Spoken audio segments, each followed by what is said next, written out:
You know why they were there? Look at verse 21, up a few verses. But when his own people, that's his family, heard about this, they went out to lay hold of him, for they said, he is out of his mind. You want me to bring that up to modern language? He's crazy. Crazy as a loon. He used to be a good carpenter. Now he's talking to demons. He thinks he's the Messiah. Okay, let me ask you something. Your family ever thought you were crazy? Jesus understands. They think I'm crazy. Yeah, I remember. Yeah, they did that to me too. Yeah. They're the ones that are crazy. He knows what it's like to have friends. Mary, Martha, Lazarus, close friends. Lazarus dies. Jesus doesn't come. He waits 2 days. Then when he does come, Mary and Martha say the same thing to him. Remember this? Lord, if you had been here, he wouldn't have died. Now that's the way we read it. Lord, if you'd been here, they wouldn't have died. It's possible. What if they said it like this? You know, if you'd been here, we know that you didn't come as soon as you got word.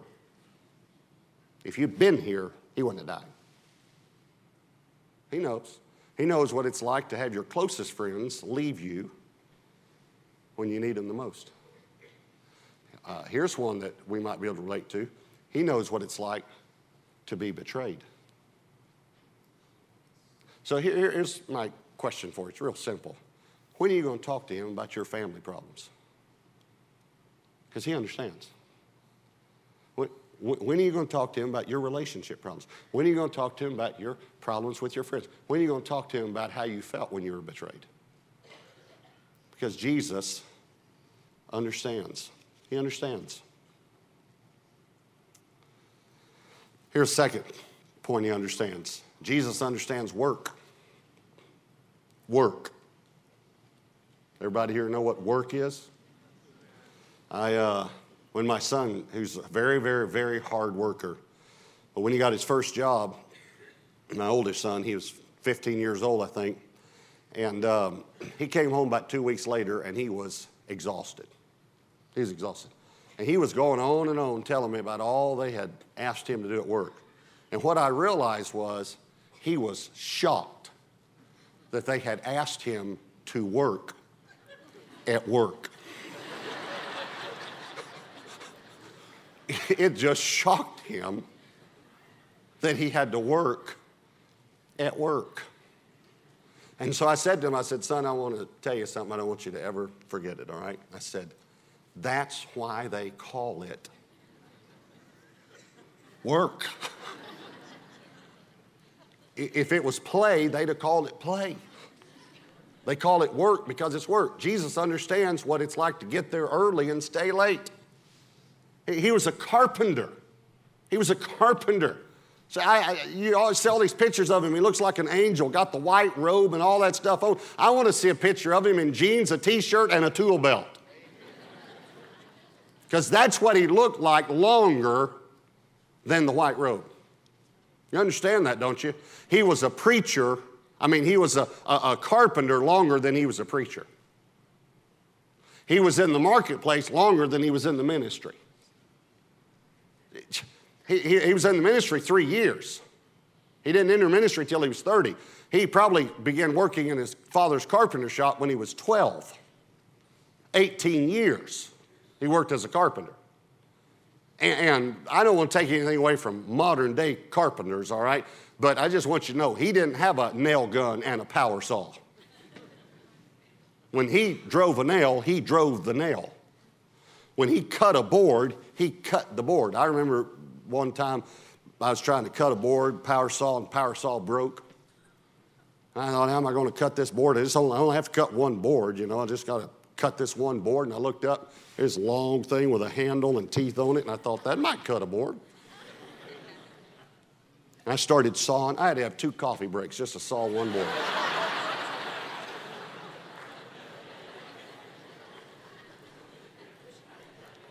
Jesus worked. All right, let me tell you something about Jesus maybe you never thought of. He had calluses. You ever thought of that? He had blisters.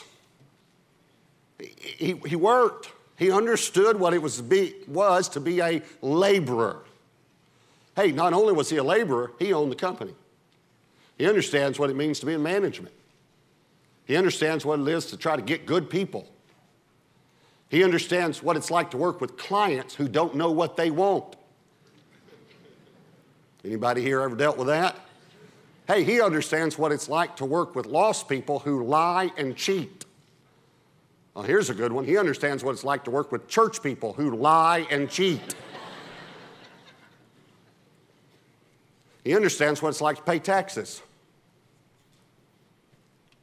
He understands what it's like for the economy to slow down. He's a carpenter. You think he just had work all the time because he was the Son of God? Son of God, carpentry shop.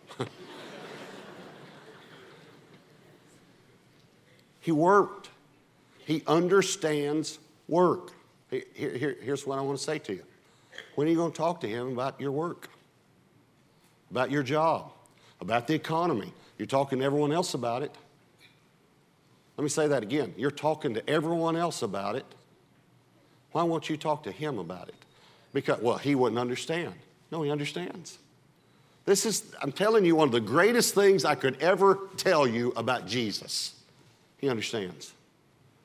The Creator became the creation. It's incredible.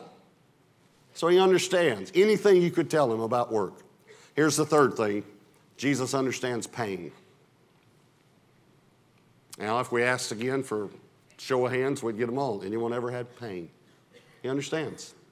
Isaiah 50, and he understands emotional pain and physical pain too. Let me show you examples. Isaiah 53 verse 3 says, he is despised and rejected. This is referring to emotional pain. He is despised and rejected by men. A man of sorrows. A man of sorrows and acquainted with grief. Grief. Why do you grieve? When you lose someone, right? Well, we're going to talk about that. And verse 5 is physical pain. He was wounded for our transgressions, and he was bruised for our iniquities.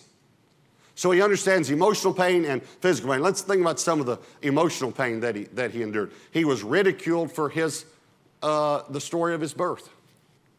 Son of God, born in a stable.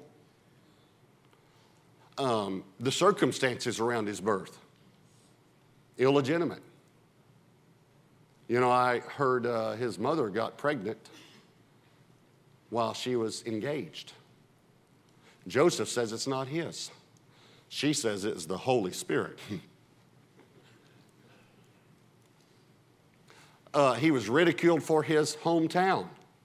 Nothing good can come out of Nazareth. Ridiculed for his occupation.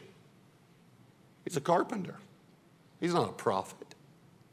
He's not a Messiah, that's for sure. He's a carpenter. I got a bookcase built by him.